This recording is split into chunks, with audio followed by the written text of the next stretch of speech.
Isla, usa ka matahom ug maanyag nga lugar nga diin daghan ang gusto nga makasud-ong sa iyang talagsaon ug natural nga kaanindot. Ang iyang kaanindot sa dagat ug sa mga coral reefs nga anaa sa iyang kadaplinan nasama sa usa ka paraiso kung imong masinati.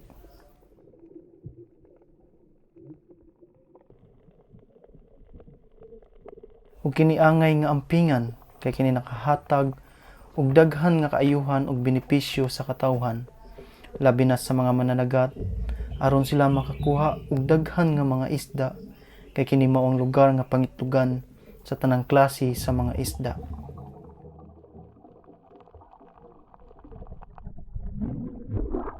Apan sa wala damha sa pag-survey sa mga kabatan-unan, nakita nga may mga naguba nga ng mga coral reefs tungod sa dili maayo nga mga pisikal nga aktibidad sa panagat sa mga mananagat.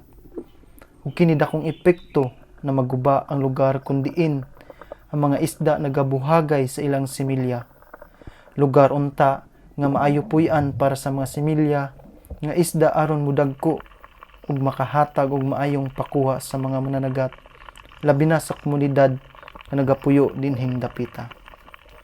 Sumala sa atong higauman nga kanihit sa pagpanguha sa mga isda tungod sa grabe na overfishing, ug walay igong mga lugar nga diin safety ug libre ang isda nga mangitlog ug magpadaghan.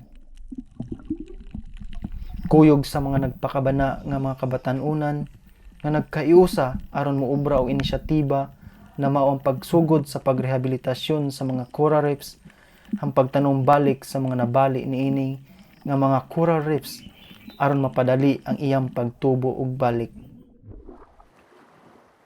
Kami, ang Goodland Mambacayaw Dako Youth Branch, nagaauhag na atong suportaran ang pag-implementar sa mga marine protected area para sa atong umaabot nga ugma.